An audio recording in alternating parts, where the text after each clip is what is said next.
नमस्कार, मैं हूं गिरीश गरोड़ा और आप देख रहे हैं मेरो रहबर। पूरे प्रदेश में इस बात को लेकर चर्चा है कि प्रदेश बेरोजगारी को लेकर काफी पीछे पहुंच गया है। सवाल बड़ा ये है कि क्या प्रदेश की जनता बेरोजगार हुई है या राजनीतिक दल बेरोजगार हुए हैं। यानी सत्ता से दूर रहना एक बेरोजगारी है, सत्ता एक व्यापार है या सेवा है। ये एक अलग सवाल है। इसको लेकर आज हम चर्चा करेंगे और आज हमारे साथ में यूकेडी के नेता शिव प्रसाद सिरमौल जी हमारे साथ जुड़े हुए हैं। सर, स्वागत है आपका मेरो रहबर में। नमस्ते। सर, एक बड़ा सवाल आज चर्चा में है। कांग्रेस ने इस सवाल को उठाया है कि प्रदेश बेरोजगारी को लेकर पिछड़ गया है। काफी लंबे समय बाद एक विपक्ष की भूमिका हालांकि कांग्रेस ने निभाई है। पहला बड़ा सवाल थोड़ा आपसे ये जानना चाहेंगे कि ये जो कहा जा रहा है कि प्रदेश की जनता बेरोजगार हो गई है, क्या वास्तव में जनता बेरोजगार हुई है या राजनीतिक दल जो जिनकी जिम्मेदारी होती है वो बेरोजगार हुए हैं? हमारे राजनीतिक दल, चाहे वो सत्ता पक्ष हो चाहे विपक्ष हो, ये दोनों मानसिक दिवालियापन के शिकार हो गए हैं और इनके दिमाग में जो मानसिक बेरोजगारी जिसको बोल सकते हैं वो हो गए। इनका हमारे जो सत्ता पक्ष वाले हैं वो तो कहते हैं कि -1% बेरोजगारी है। तो आप समझ सकते हो कि इनका जो गणित है बेरोजगारी को लेकर के इनकी समझ है वो क्या है। दूसरी ओर सत्ता पक्ष जो है बड़े बड़े होर्डिंग्स, बड़े बड़े विज्ञापन जारी करते हैं कि 7.5 लाख लोगों को रोजगार दिया है। वहीं जो सर्वे है, नेशनल सर्वे कहते हैं कि उत्तराखंड में 22 पॉइंट समथिंग जो है बेरोजगारी परसेंट बेरोजगारी है और पूरे देश में जो बेरोजगारी का स्तर है वो सबसे ज्यादा है। सबसे ज्यादा बेरोजगारी उत्तराखंड में। लेकिन इन सारे दावों पे कभी -1% बेरोजगारी की बात ले लो या कभी 7.5 लाख रोजगार देने की बात ले लो या कभी ये कह दो, कभी ये जो तथ्य निकल के आते हैं कि सबसे ज्यादा बेरोजगारी पूरे देश में कहीं है तो उत्तराखंड में है। इन सब चीजों पे कांग्रेस की चुप्पी, जो विपक्षी दल है उनकी चुप्पी, और वो सारे दल जो कुकर मुद्दों की तरह अभी चुनाव में आएंगे, जब चुनाव के कुछ महीने रह जाएंगे, जब चुनाव के मैदान में उतरेंगे, जब अपने झंडे, पोस्टर, बैनर लेकर के अपने पेड कार्यकर्ताओं के साथ लेके उतरेंगे, वो आज कहाँ है? आज कोई भी बेरोजगारी पे नहीं बोल रहा है। 31 अक्टूबर से लेकर नेहरू जयंती 14 नवंबर तक के कांग्रेस ने कार्यक्रम बनाए हैं, जिसमें किसान अधिकार दिवस की बात करें, महिला दलित उत्पीड़न की बात करें, विचार गोष्ठी, हस्ताक्षर अभियान, तमाम तरह के जनता से जुड़ने की कोशिश विपक्षी कांग्रेस पार्टी कर रही है। और वो क्या उनकी तैयारियां, एक बार उसको सुन लेते हैं फिर चर्चा को जारी रखते हैं। अखिल भारतीय कांग्रेस कमेटी ने देश भर में कुछ प्रमुख मुद्दों पर आंदोलन के कार्यक्रम तय किए। हम लोग आगामी 31 तारीख को किसानों के खिलाफ जो काले कानून पास किए गए हैं उसमें किसान अधिकार दिवस के रूप में 31 अक्टूबर को मनाएंगे। वो दिवस सरदार वल्लभ भाई पटेल साहब की जयंती का दिवस भी है और हमारी महान नेता इंदिरा जी का बलिदान दिवस भी है, शहादत दिवस भी है। इस दिन ये कार्यक्रम होगा। उसके बाद हम लोग महिला एवं दलित उत्पीड़न दिवस 5 नवंबर को मनाएंगे। सारे देश की राजधानियों में उस दिन कार्यक्रम होंगे, धरना होगा। हमारा सिग्नेचर कैंपेन चल रहा है। प्रदेश अध्यक्ष जी के नेतृत्व में पूरे प्रदेश के अंदर हमारे तमाम नेतागण किसान बिल के खिलाफ, किसान कानून के खिलाफ सिग्नेचर कैंपेन चला रहे हैं। 31 तारीख को उसका समापन होगा। 31 तारीख को पूरे राज्य भर के जितने हस्ताक्षर हुए हैं वो अध्यक्ष जी को सौंपे जाएंगे। उसके बाद हम लोग एक सिंपोजियम करेंगे 13 नवंबर को।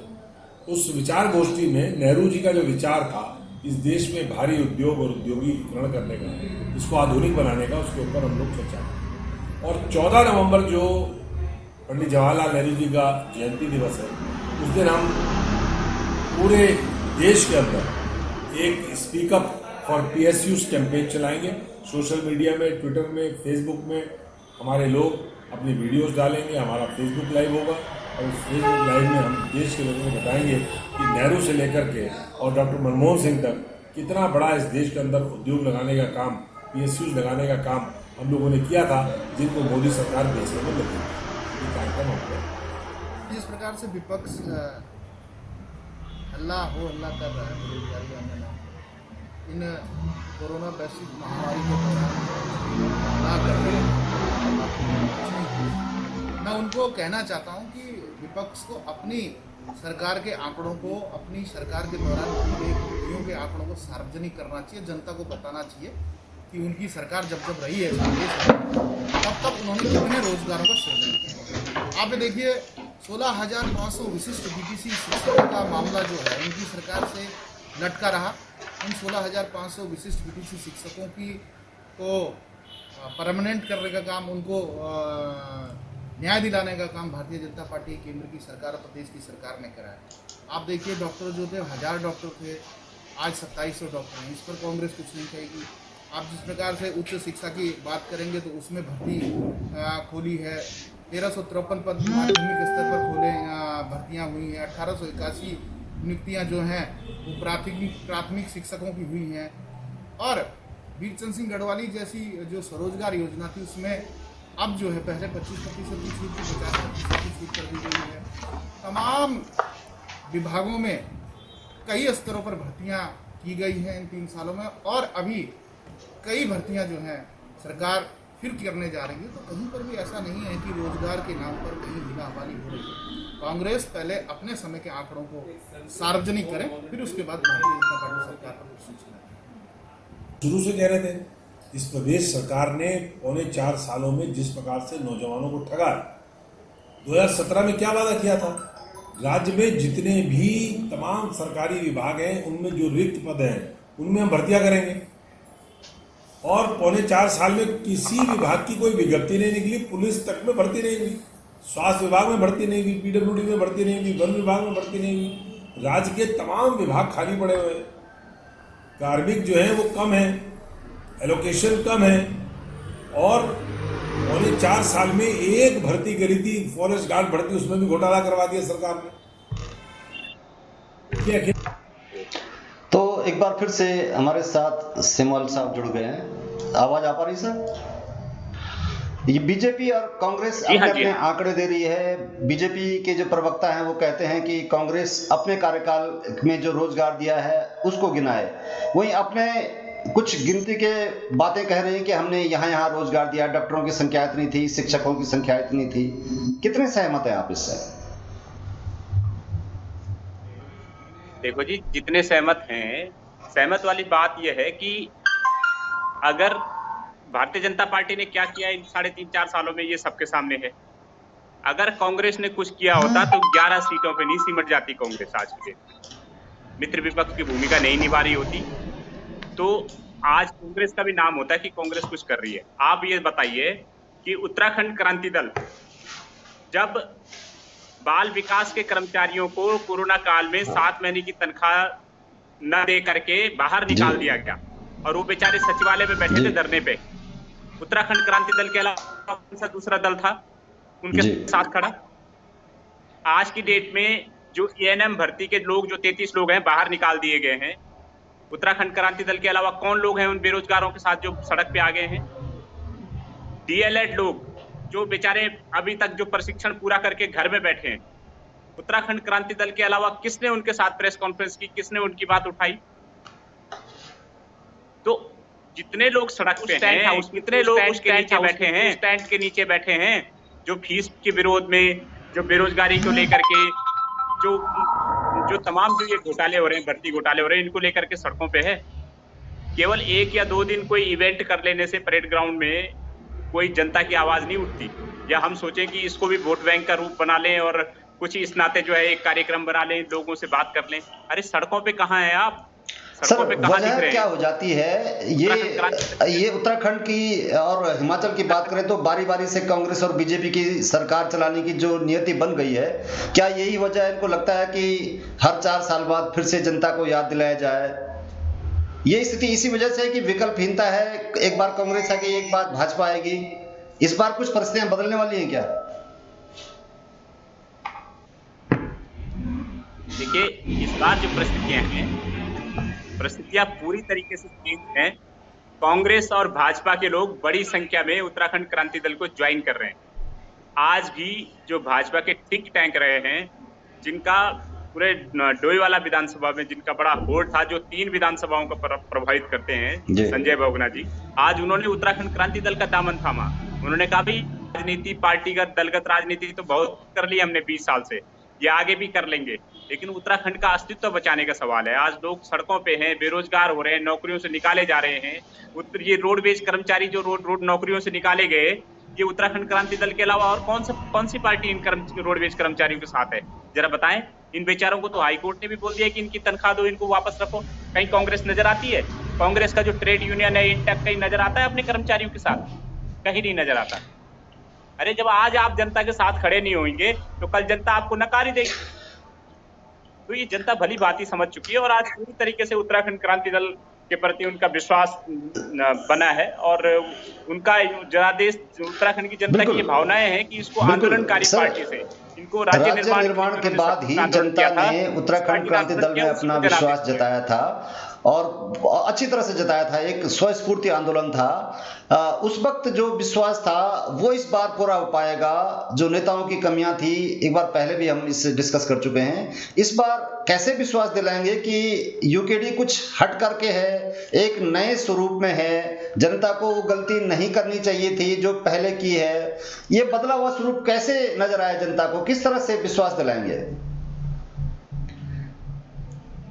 सबसे बड़ी बात ये होती है कि जब किसी से प्रेम हो, जितनी गलतियां होती हैं वो भी सब माफ कर दी जाती है, और जब किसी से नफरत करनी होती है तो एक बहाना ही बहुत होता है। आज की डेट में उत्तराखंड क्रांति दल की जो स्थिति है, जन भावनाएं जिस तरीके से उत्तराखंड क्रांति दल के साथ हैं, जो अपनत्व और जो लगाव लोगों का दिख रहा है, जितनी जगह क्षेत्रों में जो वेलकम हो रहा है, उससे ये साफ जाहिर है कि 20 सालों तक चले जाने के बाद जनता को भी लगता है ये सिर्फ उत्तराखंड क्रांति दल के अस्तित्व की लड़ाई नहीं है। वो उत्तराखंड क्रांति दल के अस्तित्व की लड़ाई तो मान ही नहीं रही कहीं। उत्तराखंड क्रांति दल में लोग आज उत्तराखंड के अस्तित्व की लड़ाई को लेकर के जुड़ रहे हैं।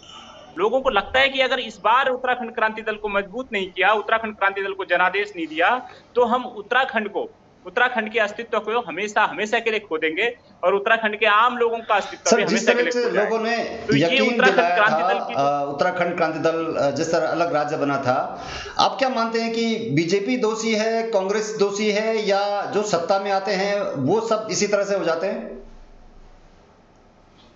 या ज्यादा कम दोषी? देखिए, जो दिल्ली से संचालित पार्टियां होती हैं, इनका अपना एक राजनीतिक एजेंडा होता है। ये सीधे पहले दिन से लेकर के और आखिरी दिन तक रोज 24/7 केवल इलेक्शन मोड में रहते हैं। ये कभी जनता के मोड में नहीं रहते, इसीलिए आपको कहीं सड़कों पे नहीं दिखाई देते, जनता के आंदोलन में खड़े नहीं दिखाई देते। तो ये इनका एजेंडा है। और हमारी जो पार्टी है उत्तराखंड क्रांति दल, हमेशा वो कभी जनादेश को लेकर या जनता के वोट बैंक को लेकर के या जन भावनाओं को कैश करने को लेकर के कभी भी इस तरीके से नहीं। वो जनता जहां लड़ रही है, जहां संघर्ष करती है, हमेशा उसके साथ खड़ी नजर आती है। और इसीलिए लोगों को जब भी संघर्ष की जरूरत होती है तो यूकेडी को याद कहा जाता है। भारतीय जनता पार्टी या कांग्रेस राष्ट्रीय दल होने के नाते राष्ट्रीय भावनाओं को सर्वोपरि कह करके अपने मतदाताओं को रिझाते हैं। आपको क्या लगता है, स्थानीय मुद्दे जब गौण हो जाते हैं तो ऐसे कौन कौन से खास मुद्दे हैं जिनको सामने लाया जाना चाहिए और ये राष्ट्रीय दल उनको नहीं ला रहे हैं और उत्तराखंड क्रांति दल उन स्थानीय मुद्दों पर काम करेगा? देखिए, उत्तराखंड क्रांति दल की बिल्कुल साफ सोच है कि अगर उत्तराखंड क्रांति दल एक तो जब तक पूर्ण बहुमत में सत्ता में नहीं आती, अगर हमारा एक भी विधायक कम पड़ेगा तो हम किसी भी भाजपा या कांग्रेस से गठबंधन नहीं करेंगे। हम लोग विपक्ष में रहेंगे, सड़कों पर रहेंगे, जनता के साथ रहेंगे, पहले भी थे, आगे भी रहेंगे। सत्ता हमारे लिए मुख्य उद्देश्य नहीं है, हमारा उद्देश्य है जनता के हितों के लिए लड़ना। इसीलिए जब तक जनादेश हमें पूरी मेजोरिटी में नहीं मिलेगा, पूर्ण बहुमत के साथ नहीं मिलेगा, हम लोग सत्ता में किसी के साथ गठबंधन नहीं करेंगे। नंबर एक। नंबर दूसरी बात यह है कि अगर हम सत्ता में आए तो सबसे पहले जो उत्तराखंड के आंदोलनकारी हैं उनको उनकी जो पेंशन है, जिन जवानों की जो शहीदों को लेकर के उनके जो सम्मान के मुकदमे, जितने उनको न्याय दिलाने की चीजें हैं, उसके लिए बड़े देश के बड़े से बड़ा वकील हम लोग हायर करेंगे। जो पेंशन है वो कम से कम न्यूनतम पेंशन है, उत्तराखंड क्रांति दल 20,000 रुपए न्यूनतम पेंशन उत्तराखंड आंदोलनकारी की करेगा। तीसरा जो मुख्य मुद्दा है हमारा कि जो मूल निवासी हैं उत्तराखंड के, हर एक परिवार से एक व्यक्ति को हम लोग रोजगार प्रदान करेंगे सरकारी सेवा में। ये उत्तराखंड क्रांति दल का संकल्प है। इसके अलावा हमारी बिल्कुल साफ सोच है, हमारी बिल्कुल क्रिस्टल क्लियर हमारा एजेंडा है कि जब हम लोग पूर्ण बहुमत से सत्ता में आएंगे तो जितने अस्थायी निवासी हैं उत्तराखंड के, कोई भी रोजगार का माध्यम, चाहे वो कंस्ट्रक्शन ले लीजिए, चाहे आप अन्य पब्लिशिंग सेक्टर ले लीजिए, किसी भी तरीके का रोजगार जो है अस्थायी निवासियों से बाहर नहीं जाएगा। उत्तराखंड से बाहर कोई भी मानव संसाधन जो है उत्तराखंड के बाहर से नहीं लिया जाएगा जिस सेक्टर से। अरे सिमोन साहब, इस तरीके से बोला जाता है कि 70% रोजगार हम लोग देंगे, हम लोग 100% देंगे, और अगर हमारे पास वो टेक्निकल हैंड नहीं होंगे तो हम अपने राज्य में वो टेक्निकल हैंड डेवलप करेंगे, वो ट्रेनिंग डेवलप करेंगे, अपने ITI से लेके IIT तक में हम लोग वो सारे ट्रेड डेवलप करेंगे, जिससे यहाँ के रोजगार, यहाँ की फैक्ट्रीज से लेकर के यहाँ के संस्थानों में उस तरीके के प्रशिक्षित लोग तैयार हो सकें। सर हमारी आपने बिल्कुल पिछले साफ इंटरव्यू सोच में है। आज क्या हो रहा है भाजपा में, सर आउटसोर्सिंग एजेंसियां लखनऊ से तय हो रही है। पिछले इंटरव्यू में जो हमारी सरकारी एजेंसियां उपनल है, CRD है, वो कहीं खो के रह गई। साहब, अब पिछले इंटरव्यू में आपने कहा था, जब हमने आपसे कहा था कि आप पत्रकारिता छोड़ करके राजनीति में आए हैं एक उद्देश्य के लिए, जब आपने कहा था कि मुझे कसवसाहट होती है, हम कुछ कर नहीं सकते लिखने के अलावा, और कुछ हो नहीं पा रहा था, ये आपने वजह बताई थी राजनीति में आने की। और अब जो स्थितियां बन रही हैं, जैसे आप कह रहे हैं कि अगर पूर्ण बहुमत नहीं मिलता है तो हम सत्ता से दूर रहेंगे, ऐसे में आपका मकसद पूरा होता कहां से दिख रहा है? कुछ लिमिटेशंस हैं जो बिना सत्ता के नहीं हो पाएंगे? मेरा मकसद तो उत्तराखंड क्रांति दल के रूप में मेरा मकसद तो आज ही पूरा हो गया है। अगर हम इसी तरीके से सड़कों पे, जिस तरीके से आप आजकल हमें देख रहे हैं, अगर हम इस तरीके से भी सड़कों पे कायम रह सके मजबूती के साथ, पूरी ताकत के साथ, तो ये सफर ही हमारी मंजिल है। हमारी मंजिल कोई विधानसभा के कुर्सी पे बैठना नहीं है। हमारा कोई लक्ष्य वो नहीं है कि हम उसके लिए जन भावनाएं करें, जोड़ तोड़ करें, विधायकों की खरीद फरोख्त करें, सेटिंग करें, जन भावनाओं को भड़काएं, मूल मुद्दों से जनता को दूर ले जाएं, उन्हें हिंदू मुस्लिम में उलझाएं। ये हमारा मुद्दा नहीं है। हमारा मुद्दा है जनता के लिए सड़कों पे रहना, जो हम आज भी कर रहे हैं। हाँ, एक मैंने बताया था कि एक पत्रकारिता में एक सीमा रेखा हो जाती थी कि जब हम कुछ लिखते थे तो हम लोग सड़कों पे आंदोलन नहीं कर पाते थे, हम लोग जनप्रतिनिधियों से उस तरीके से सवाल नहीं पूछ पाते थे जिस तरीके से एक पॉलिटिकल पार्टी के उम्मीदवार पूछते हैं। आज हम वो सब उत्तराखंड क्रांति दल में रह के कर रहे हैं। हम लोग क्षेत्रों का भ्रमण कर रहे हैं, लोगों की समस्याएं जान रहे हैं, अधिकारियों से मिल रहे हैं, उनका जवाब तलब कर रहे हैं, और उसका फर्क पड़ रहा है। आज हमने जल संस्थान के दफ्तर का घेराव किया, उनको जवाब दिया, और उन्होंने हमें आश्वस्त किया कि हम कुछ दिनों में ही जो है इनके यहाँ पानी की पूरी सुचारू व्यवस्था करेंगे। बिजली वाले को हमने एक फोन किया उत्तराखंड क्रांति दल के नाते, उन्होंने कहा जी अगले महीने से जो है इनका जो फेज है वो ट्रिपल फेज कर दिया जाएगा। ये बातें हम पत्रकारिता में रहते नहीं कर सकते। पत्रकारिता में रहते हम लोग सिर्फ प्रवचन एक खबर करता। आज की डेट में जो हमने आंदोलन कर रहे हैं, जो सड़कों पे संघर्ष कर रहे हैं, उसको सारे अखबार कवर कर रहे हैं, सारा मीडिया कवर कर रहा है। तो ये हमारा अखबारों में, मीडिया में हमारा जो प्रकाशन है वो तो बड़ा ही बड़ा है, हमारी कवरेज बढ़ी है, हमारी समस्याओं को जो हम उठाते हैं उसको व्यापक मंच मिला है, और साथ ही उसका फायदा भी दिख रहा है तुरंत। कल हमने कारगी में जो डंपिंग प्लांट है, जो डंपिंग जोन बना रखा है कूड़ा करकट का, उसके लिए आवाज उठाई तो उसके लिए पॉजिटिव हो गया। सरकार और शासन के दबाव में वो जल्दी उसके लिए कुछ हल निकालेंगे। तो ये सब चीजें पत्रकारिता में नहीं की जा सकती। बिल्कुल। तो ये एक बड़ा काम है जो हमने यूकेडी में आने के बाद किया है, और जोड़ तोड़ करके सत्ता में आने से कहीं ज्यादा बेहतर है कि हम इसी तरीके से सड़कों पे लड़ते रहें, और जनता का जब भी हमें पूरा जनादेश मिलेगा, पूरा भरोसा मिलेगा, हम लोग सत्ता में आएंगे और उत्तराखंड की तकदीर और तस्वीर दोनों बदल देंगे। सेमोन साहब, आप जो राजनीतिक सत्ता में आते जा रहे हैं, भाजपा कांग्रेस राष्ट्रीय दलों की बात करें तो ज्यादा खराब आप किसको मानते हैं? दोनों बराबर खराब मानते हैं या कुछ कम ज्यादा मानते हैं बीजेपी कांग्रेस में से? इसमें बीजेपी और कांग्रेस में तो कुछ अंतर है ही नहीं ना, ये तो ABC है। एक अभी आप लगा लीजिए 2016 में कितने लोग कांग्रेस में थे, आज वो सारे बीजेपी में मंत्री हैं। आने वाले 6 महीने बाद आप देखिए कितने लोग कांग्रेस के भाजपा में आ जाएंगे, भाजपा के कांग्रेस में आ जाएंगे, कुछ कहा ही नहीं जा सकता। तो कब के आ जाते? यही तो अगर जनता इन बातों में बहकावे में नहीं आती, इन्हें प्रचंड बहुमत नहीं देती, तो अभी देख लो कितने लोग तो दिल्ली हाईकमान के दरबार में चले गए। अगर प्रचंड बहुमत जनता ने नहीं दिया होता तो ये कब के सत्ता में तख्ता पलट कर चुके होते हैं। अभी आपको नई दल की सरकार, जनता यही तो जानना चाह रही है सर कि ये जो दल हैं, ये दल खराब है या दल में आने जाने वाले लोग खराब है? जो कमियां वो राष्ट्रीय दलों में है या उसमें आने जाने वाले लोगों में है? देखिए, ये बहुत पुराना सवाल हुआ करता था। अगर बहुत साल पहले आपने ये पूछा तो मैं इसका बड़ा माकूल जवाब देता, क्योंकि पहले जो दल हुआ करते थे वो दल विचारधारा पे आधारित होते थे। आज के दल दल नहीं है, ये दल दल हो गए हैं। ये इसी कीचड़ में कभी कमल खिलाते हैं, कभी पंजा डुलाते हैं। ये एक दूसरे के एक ही सिक्के के दो पहलू हैं और एक ही थैली के चट्टे बट्टे हैं। कोई चट्टा है, कोई बट्टा है। सर, राजनीतिक ये तो दलदल है। राजनीतिक मजबूरी कहीं ना कहीं होती है सत्ता के लिए, सरकार चलाने के लिए। ऐसे में कहीं ना कहीं अगर ऐसा जरूरत पड़ेगी आपको भाजपा से लेने की, कांग्रेस से लेने की, तो आप किसको प्राथमिकता देंगे? या फिर आप बोलेंगे व्यक्ति ठीक था, दल खराब था, वो अब हमारे पास आ गया, वो ठीक हो गया, उत्तराखंड में क्रांति दल में आ जाता है तो वो ठीक हो जाएगा, या वो किसी दूसरे दल में चला जाता है तो वो ठीक हो जाएगा? देखिए, उत्तराखंड क्रांति दल में जिसको भी आना है वो आ जाए। जो आज आता है उसका स्वागत। जब उसे पता है कि उत्तराखंड क्रांति दल आज सबसे कमजोर स्थिति में है ना, भाजपा और कांग्रेस से कहीं कमजोर है, ठीक है, उसके पास कोई विधायक नहीं है इस तरीके से, तो आज जो आएगा वो अपने स्वार्थ के लिए नहीं आएगा। आप भी समझते होंगे, अगर मैंने भी उत्तराखंड क्रांति दल का दामन थामा है, मैं भाजपा का भी दामन थाम सकता था, कांग्रेस का भी थाम सकता था। आज जिला अध्यक्ष या प्रवक्ता होता, कल के दिन मैं टिकट का दावेदार हो जाता, मैं भी आराम से कर सकता था। भाजपा से जो लोग आज संजय बहुगुणा जी आए हैं, वो भी अगर भाजपा में रहते तो कब के टिकट के दावेदार, कभी भी जो भी टिकट चाहते तो वो हो जाते। लेकिन उन्होंने भाजपा में पर्दे के पीछे रह करके जन सेवा की, और जब उन्हें लगा कि ये लोग तो जो है उनकी भावनाओं की दलाली कर रहे हैं, उत्तराखंड की जन भावनाओं को कैश कर रहे हैं अपने हित में, तो आज उन्होंने भारी मन से, काफी लंबे समय से वो छटपटाहट महसूस कर रहे थे। और आखिरकार जब उनसे नहीं रहा गया, जब उन्होंने हमसे भी चर्चा की कि भाई इस उत्तराखंड को बचाना है, अपने स्वार्थ, अपनी क्षणिक प्रलोभन जो है हमें किनारे रखने पड़ेंगे, तो जिस तरीके से मैं यूकेडी में आया उसी तरीके से संजय बहुगुणा जी ने भी आज दामन थाम लिया है।